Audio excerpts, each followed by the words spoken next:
دوسرا جو ہے وہ ہے عمل قرآن جو آپ کرتی ہیں اس رات کو، قرآن کو سر پر رکھ کر، اور اس کے بعد پھر معصومین کے واسطے دیے جاتے ہیں اور اس کے حوالے سے پھر دعائیں ہوتی ہیں۔ اس کا بھی ایک پیغام ہے کہ پورے سال بھی آپ کو انہی ذوات مقدسہ کے وسیلے سے دعائیں کرنا، اور خاص طور پر یہ جو قرآن کو سر پہ رکھا ہے، اور یہ 3 سورے جو اس رات کو علل خصوص پڑھنے کی تاکید ہے، سورہ عنکبوت ہے، سورہ روم ہے اور حامیم دخان ہے، اور یہ مطلق تلاوت بھی ہے، عام طور پر جو تلاوت کی جاتی ہے اور قرآن کو سر پہ رکھ کر۔ تو یہ بات یاد رکھ لیجئے کہ ویسے تو میں نے پچھلے سال بھی بتایا تھا کہ جو قرآن سر پہ رکھے جاتے ہیں تو علماء اس متعلق کیا بات بیان فرماتے ہیں کہ اس میں کون سی 4 نیتیں ہونی چاہیے۔ وہ پچھلے سال والا درس آپ سن لیجئے گا کہ قرآن کو سر پہ رکھتے وقت 4 نیتیں کرنا، جس کا بھی وقت نہیں ہے وہ تو پچھلے سال ہم نے بیان کر دیا، اور ہمارے ویمیو چینل کے اوپر بھی وہ اپلوڈڈ ہے۔ تو عمل قرآن جو کرنا ہے تو اس کا بھی دیکھیے، قرآن کو سر پر رکھ کر ایک گویا ایک عہد والی کیفیت جو ہے وہ انسان کو پیدا کرنی۔ علماء بیان فرماتے ہیں قرآن کے 4 حقوق ہیں آپ پر۔ پہلا حق یہ ہے کہ تلاوت کی جائے، دوسرا حق یہ ہے کہ اس کی تفہیم ہو، اس کو سمجھا بھی جائے، تیسرا حق یہ ہے کہ اس پر عمل کیا جائے، اور چوتھا حق یہ ہے کہ قرآنی پیغامات کی تبلیغ کی جائے۔ یہ 4 حق کم سے کم قرآن کے ہر شخص کے اوپر ہیں۔ اچھا، یہ سارے حقوق جو ہیں یہ ایک دوسرے سے مربوط ہیں، جدا نہیں۔ قرآن سے آشنائی کے لیے قرآن کی تلاوت بہت ضروری، تلاوت کیے بغیر اس کی تفہیم ممکن نہیں۔ جب تک تلاوت نہیں کریں گے سمجھیں گے کیسے کہ اس کے اندر کیا ہے، اور قرآن پر عمل اس کی تفہیم کے بغیر ممکن نہیں۔ جب تک اچھی طرح سے سمجھ نہیں لیں گے عمل کیسے کریں گے، اور تبلیغ بھی اس کو صحیح طور پر سمجھے بغیر ممکن نہیں۔ تبلیغ بھی اسی وقت کریں گے جب تفہیم کے مرحلے سے گزر جائیں گے، عمل بھی اس وقت کریں گے جب اس کو سمجھ لیں گے اور تلاوت کریں گے۔ تو یہ چاروں ایک دوسرے سے جڑے ہوئے ہیں اور مربوط ہیں، ایک ہی چین میں ہیں، ان کو الگ نہیں کیا جا سکتا۔ کوئی تلاوت کیے بغیر، تفہیم کیے بغیر اور عمل کیے بغیر اس کی تبلیغ کیسے کر سکتا ہے قرآن کی؟ تو یہ سب چیزیں، یہ بات یاد رکھ، لیکن ہم دیکھتے ہیں کہ افسوس ہے کہ ان چاروں میں سے قرآن کے حقوق ادا نہیں کیے جا رہے ہیں۔ کوئی بھی کبھی کسی مقام عمل پر کسی کو کوئی قرآنی آیت یاد نہیں آتی۔ پہلے زمانے میں ہوا کرتا تھا کہ لڑکیاں اپنی ڈائریاں بنایا کرتی تھیں، اس میں اشعار لکھا کرتی تھیں اور اقوال زرعی وغیرہ لکھے جاتے تھے، اس طرح کی چیزیں۔ اب تو خیر وہ بھی شاید ختم ہو گیا ہے بالکل، اب وہ بھی باقی نہیں رہا، تو قرآنی آیتیں تو بہرحال کیا یاد ہوں گی۔ اسی طریقے سے کوئی آپس میں قرآن کے متعلق، اس کے معنوں کے متعلق، اس کے مفاہیم کے متعلق، اس کے پیغامات کے متعلق، اس کے اسرار پر گفتگو کرتا نظر نہیں آتا۔ ہماری جو نجی گفتگو ہوتی ہیں، بیٹھکیں ہوتی ہیں، مردوں کی ہوتی ہیں، عورتوں کی ہوتی ہیں، اس میں قرآن تو جیسے سرے سے موجود ہی نہ ہو، ایگزسٹ ہی نہیں کرتا ہے۔ ایک جملہ بھی قرآن کے متعلق ہمیں کبھی گفتگو میں نظر نہیں آتا۔ یہ کون ادا کیا جا رہا ہے قرآن کا؟ اور قرآن کو کہا جاتا ہے قرآن بالکل تنہا ہے، تنہا۔ یہ اپنی تنہائی کی شکایت قیامت کے روز کرے گا۔ افسوس کہ لوگوں کو شاعروں کے اشعار یاد ہوں، گانے یاد ہوں، کلام شیطانی سب کچھ یاد ہو، مکروہ شاعری جو ہے وہ یاد ہو، لیکن کلام الہی کسی کو یاد نہ ہو، مقام عمل پر کسی کو کوئی قرآنی آیت یاد نہ آئے کبھی بھی۔ کتنے افراد آپ میں سے یہاں پہ بیٹھے ہوئے اپنے آپ سے سوال کریں کہ جنہوں نے کسی بھی تفسیر قرآن کو شروع سے آخر تک پورے قرآن کی پڑھی، اچٹتی پچٹتی باتوں کے حوالے سے نہیں کہہ رہا، تو کم سے کم اتنا تو قرآن کے زندگی میں ایک دفعہ تفسیر نمونہ اٹھاتے، آہستہ آہستہ کر کے 1 سے لے کر 27 جلدوں تک ختم کر دیتے چند سال میں۔ کچھ تو معاملہ آگے بڑھتا، اب نہیں، ابھی تک نہیں بڑھا ہے تو اب سے ہی شروع کر دیجئے، کچھ تو سمجھ آئے گا، کچھ تو مفاہیم کے اوپر طبیعت جائے گی، کچھ تو قرآن سے ارتباط پیدا ہوگا۔ تو بہت اگر کچھ ہوا بھی، لوگوں نے تیر اگر اس سلسلے میں مارا بھی ہے، تو ذرا ناظرہ پڑھنے کے حوالے سے جس کی اپنی ایک اہمیت ہے، اور تلاوت قرآن کا بے شمار فائدے ہیں، وہ اپنی جگہ پر ہیں، لیکن معاملہ تھوڑا سا اور آگے بھی بڑھنا چاہیے۔ ہم نے کیا کیا کہ قرآن کو زیادہ تر اب ہم دیکھتے ہیں کہ نمائشوں کے اندر رکھا جانا شروع ہو گیا، جو ایک درجے میں مطلوب بھی، کوئی مسئلہ نہیں ہے، یعنی اس کی کوئی خدا نخواستہ مذمت بیان نہیں ہو رہی ہے، لیکن لوگ ہمیشہ بات کو ایک نیگیٹو طرف لے کر جاتے ہیں۔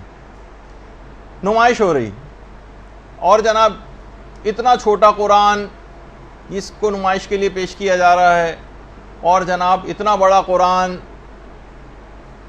سب لوگ اس کو دیکھنے کے لیے جا رہے ہیں، اور اتنا بڑا قرآن اور اس سے بھی بڑا قرآن۔ تو اب یہ سب کیا چیزیں ہیں؟ یا مثلا قرآن کو انڈے پہ لکھا جا رہا ہے، اس کو سب لوگ دیکھنے کے لیے جا رہے ہیں۔ قرآن پر عمل مطلوب ہے، قرآن ان سب چیزوں کے لیے نازل نہیں ہوا ہے کہ اس کو انڈے پہ لکھا جائے، اس کو جو ہے اتنا بڑے صفحات کے اوپر لکھا جائے کہ وہ اتنے بڑے صفحات جو ہیں جس کے اوپر لکھا گیا اسے پڑھ کون سکتا ہے؟ وہ تو صرف رکھا رہے گا خالی، اور ایک ڈسپلے کے لیے آپ نے کیا قرآن کو ایک ڈسپلے کے لیے اس طرح ہم نے ریک کے اوپر ایک رکھا ہوتا ہے جس پہ سی ڈی لگا کے اس کو اکثر اتارنے کی ضرورت پیش آتی ہے، پھر گرد ورد جھاڑی جاتی ہے معاذ اللہ اس پہ سے۔ قرآن اس کام کے لیے نہیں تھا۔ قرآن مردوں کے لیے تو فائدہ مند ہے ہی، وہ تو وہابیوں اور ایسے افراد کا نظریہ ہے کہ جو کہتے ہیں کہ نہیں اس کا کوئی اور فائدہ نہیں ہے، لیکن یہ زندوں کے قلوب کے لیے بھی شفا کا باعث، یہ مردہ دلوں کو زندہ کرنے والا ہے۔ یہ فقط مردوں کو پڑھنے کے لیے نہیں ہے کہ کوئی مرحوم ہو جائے تو ہم جو ہے صرف اس پہ قرآن پڑھنا شروع کر دیں، بلکہ جب علامہ طالب جوہری صاحب قبلہ یہاں پر تشریف لائے تھے مدرسے، شاید غالباً پچھلے سال تھا یا اس سے اور پہلا، تو انہوں نے نیچے بیٹھے ہوئے ایک گفتگو ہم لوگوں سے کر رہے تھے، تو اس میں ایک بات انہوں نے بہت اچھی کہی تھی کہ قرآن کو اتنا پڑھنا چاہیے، اتنا پڑھنا چاہیے، اتنا پڑھنا چاہیے کہ یہ گھس جائے، اس کے صفحات ڈھیلے پڑ جائیں، یہ بوسیدہ ہو جائے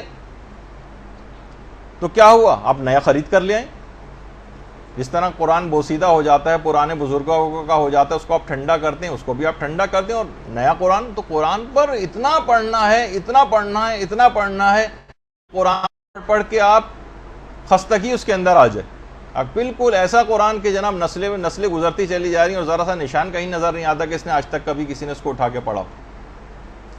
تو دیکھیے قرآن اسی شب قدر میں نازل ہوا۔ شب قدر کا تقاضا یہ ہے، یہ آپ سے تقاضا کر رہی ہے کہ تعلیمات اور پیغامات قرآن کو آپ دوسروں تک بھی پہنچائیں۔ جو خود درس اخلاق اس قرآن سے دے سکتی ہوں، اتنی حاصل کر لیں صلاحیت کو، وہ خود اس کام کو کریں۔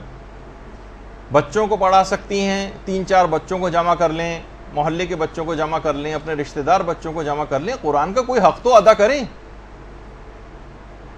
یہ نہیں کر سکتی تو مثلا عام عورتوں کو آپ جمع کر لیں، زیادہ بڑے پیمانے پر نہیں کر سکتی، چھوٹے پیمانے پر اس کام کو کر لیں، کے درس کروائیں۔ آپ نہیں کر سکتی تو کسی اور سے ارینج کروائیں، اپنے گھروں میں بلوائیں، اپنے گھروں کی نحوستوں کو دور کریں تلاوت قرآن کے ذریعے اور اس قسم کے پروگرامز کے ذریعے۔ شیطانوں نے ڈیرے ڈالنی ہے گھروں کے اندر، جو ہم سننے میں آتی ہیں لوگوں سے باتیں، جس انداز سے گھروں کی صورتحال ہوئی ہے، وہ شیطانوں کے بسیرے ہیں وہاں پر۔ تلاوت قرآن کے ذریعے، اس کی تلاوت کے ذریعے اور قرآن کے پیغامات کے ذریعے وہاں سے ان کو بھگائیں۔ بہت سارے وہ افراد کے جو کہ بزرگ ہو گئے، وہ یہ نہ سوچیں کہ ہم نے تو قرآن نہیں پڑھا اب ہم کیسے پڑھیں، نہیں، بزرگ بھی اپنے لیے ٹیوشن لگوائیں، 1-2 سال کے اندر ان کا بھی انشاءاللہ قرآن ختم ہو جائے گا کہ اس دنیا سے قرآن کی جو تلاوت کا جو حق ہے صحیح طور پر پڑھنے کا، کم سے کم ایک مرتبہ تو تلاوت قرآن کر کے جائیں، ورنہ قبر میں جا کر جو حسرت ہوگی اس کا پھر اس وقت کوئی مداوع نہیں ہوگی۔ اسی طریقے سے بوڑھے افراد ہیں، محلے والے ہیں، کوئی بچے ہیں، یہ ضروری نہیں کہ آپ بہت گلیمرس ہے کوئی چاہیں کہ پورا ایک ادارہ ہو، انسٹیٹیوٹ ہو اور اے سی لگے ہوں تب بھی میں وہاں جا کے کوئی خدمت انجام دوں گا۔ اپنے گھر سے ابتدا کریں، اس کو حقارت سے نہیں کہ جو قرآنی تعلیمات ہیں یا قرآن کو پڑھانا، عام طور پہ اس کو ایک معاذ اللہ معاشرے میں دیکھنے میں آتا ہے کہ ایک حقیر سا کام سمجھا جاتا ہے کہ مولوی صاحب آئیں گے اور جو ہے وہ بہت مختصر سے ان کو پیسے دیے جائیں گے اور وہ آ کر پڑھا کر چلے جائیں گے، کوئی سائیکل پہ آ رہے ہیں، کوئی کسی طریقے سے آ رہے ہیں، جو سے کہ عام طور پہ کانسیپٹ ہے۔ کتنی بڑی خدمت کو کوئی انجام دینے آ رہا ہے آپ کو بچے کو سکھانے کے لیے، کس طریقے سے ائمہ کا طریقہ کار ہوا کرتا تھا، کیسا موتیوں سے منہ بھر دیا کرتے تھے، کیونکہ اہمیت سے واقف تھے۔ اسی طریقے سے قرآن کی تفسیر کے جو کوئی خاتون معلمہ آپ کو مل سکتی ہوں، کوئی سینئر مل سکتی ہوں، آپ خود نہیں دے سکتی تھی، کسی کو ارینج کروا سکتی ہوں، آپ بلوائیے، کسی عالم کو بلوائیے، یہ تو خیر مرجع لیول کے چھوٹے عالموں کو بلوائیے، کہ جو قرآن کے سلسلے میں، تاکہ کسی طور پر قرآن کا حق ادا ہو سکے۔ وہ 3 چیزیں تو آپ کو گھر پہ عمل کرنا، اور تبلیغ والا جو ہے یا تو خود آگے بڑھ کے اتنا علم حاصل کر لیں کہ اس کے اوپر کچھ تبلیغ اس کی کروا سکیں، یا یہ کہ کسی عالم کو بلوائیں۔ اپنی پوری زندگی قرآن کی کوئی خدمت تو کر جائیں۔ کیا قرآن کی کوئی خدمت کیے بغیر ہم مرنا چاہتے ہیں؟ کیا ہم یہ چاہتے ہیں کہ قرآن کل ہماری شکایت کرے؟ دیکھیں، امام خمینی تک اپنے بہت سے جلسوں کے اندر طالب علموں کو، بچوں کو کھڑا کر کے تلاوت قرآن سنا کرتے تھے۔ بہت اہمیت کے متعلق معلومات تھیں، تو تاکہ کل یہ آپ کی شکایت نہ کرے۔ قرآن جب شب قدر میں نازل ہوا ہے تو اس رات کا تقاضا اور پیغام یہ ہے کہ اس قرآن کی تعلیمات کو پھیلانے میں آپ اپنا کردار ادا کریں، ورنہ قبر میں اس وقت افسوس کا کوئی فائدہ نہیں ہوگا کہ جب کہ قبر کی وحشتناک جو اندھیرے ہیں وہ دامن گیر ہوں، اس وقت فقط قرآن کی روشنی وہاں پر کام آئے گی۔ دیکھیے، مخلص اور سچے اصحاب پیغمبر جو تھے، جب تک قرآن کی کسی ایک آیت کو سیکھ کر اس پہ عمل نہیں کرتے تھے تب تک وہ اگلی آیت سیکھتے ہی نہ تھے۔ مخلص اصحاب کا طریقہ کار تھا۔ بہت سے اس طرح کے تھے کہ بس ایک آیت سیکھ کے گئے کہ علم یعلم بان اللہ یرا، یعنی پروردگار ایک ایک عمل کو ہمارے دیکھ رہا ہے، کہتے بس ہمارے لیے کافی۔ تو ان کے لیے بات کہی گئی کہ یہ فقیہ ہو کر گیا، یعنی ایک آیت پر اتنا زیادہ اثر قبول کرتے تھے۔ اور ہم پوری زندگی ہو گئی، ہر دفعہ اتنے سننے میں آتا ہے کہ فلاں صاحب نے اتنے قرآن ختم کر دیے اور اتنے قرآن ختم کر دیے، اور ہم نے 2 ہو گئے اور 3 ہو گئے اور 4 ہو گئے اور 5 ہو گئے، لیکن کوئی نظر نہیں آتا اس تلاوت قرآن کا، کیونکہ ہماری نیت عمل کرنے کی ہوتی نہیں۔ پیغمبر اسلام خود اتنا زیادہ آیات قرآنی کا اثر قبول کرتے تھے، اتنا متاثر ہوتے تھے کہ بعض اوقات نماز شب میں ایک ہی آیت کو بار بار دہراتے تھے۔ ان تعذبہم فإنہم عبادک وإن تغفر لہم فإنک انت العزیز الحکیم۔ بار بار اس طرح کی آیات کو پیغمبر اسلام دہرایا کرتے تھے، اور اتنا اثر قبول کرتے تھے پیغمبر کہ کہتے تھے کہ مجھے سورہ ہود اور اس جیسی جو اور صورتیں انہوں نے مجھے وقت سے پہلے بوڑھا کر دیا، یعنی بڑھاپا طاری ہو جاتا تھا آیات قرآنی، اتنا اثر قبول کرتے تھے۔ اور یہ خود ہے بھی اتنا پر اثر قرآن کہ خود پروردگار نے قرآن کے متعلق یہ کہہ دیا کہ اگر ہم اسے پہاڑوں پر نازل کرتے تو خشیت الہی سے پہاڑ پھٹ جاتے۔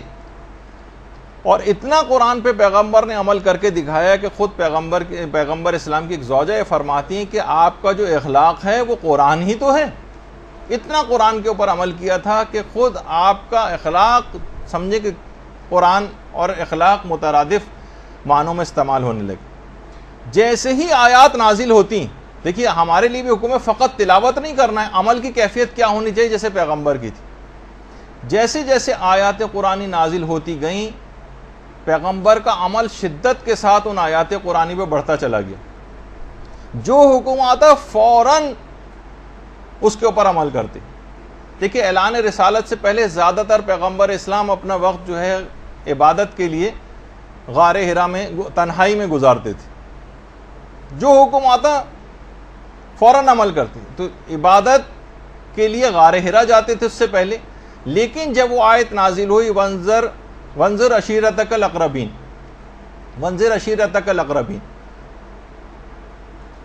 کہ اب تبلیغ کا کام شروع کرو، اب لوگوں کو ڈراؤ۔ اس کے بعد پیغمبر نے ساری زندگی مکمل طور پر غار حرا کو ایک لحاظ سے ترک کر دیا اور مسلسل دعوت و تبلیغ کے اندر مشغول رہے،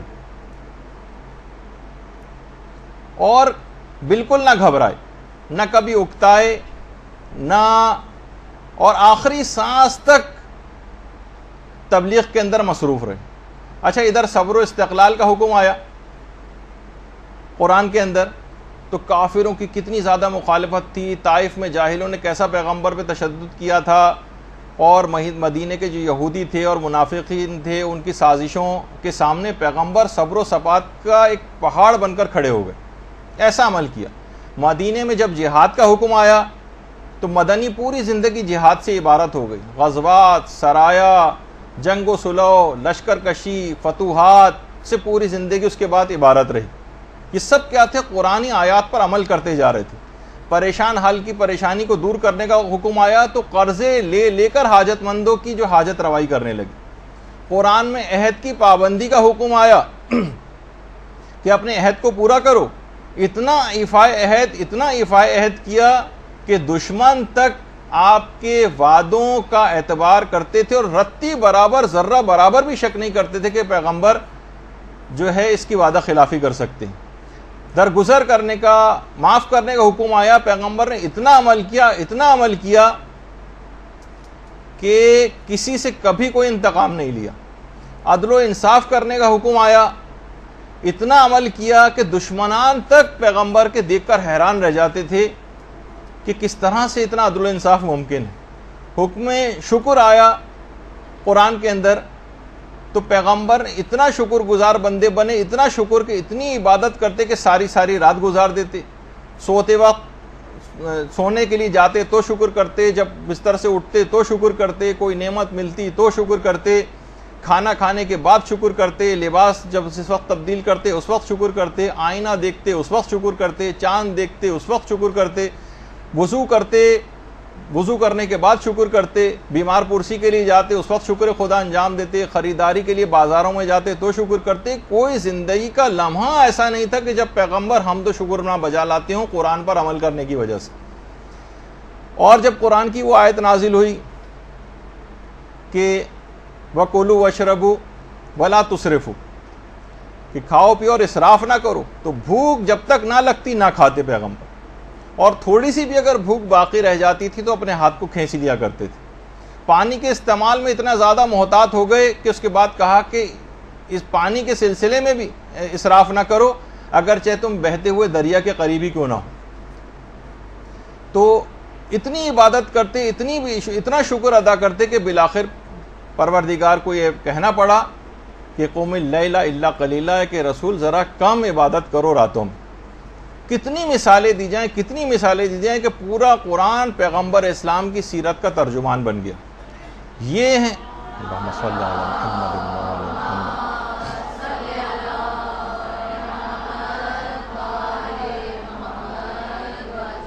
یہ ہیں حقوق قرآن کے، ایسا ہوتا ہے ان کے اوپر عمل اور ایسی ہوتی ہے ان کی تبلیغ۔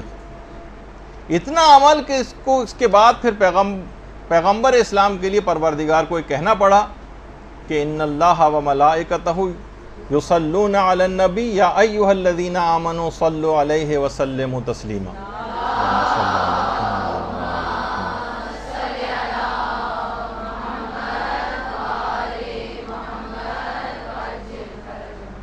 دیکھیں یہ ہے تقاضا شب قدر کا، جو آیت پڑھیں اس پر عمل کرنے کی کوشش کریں جیسے کہ پیغمبر اسلام نے کیا۔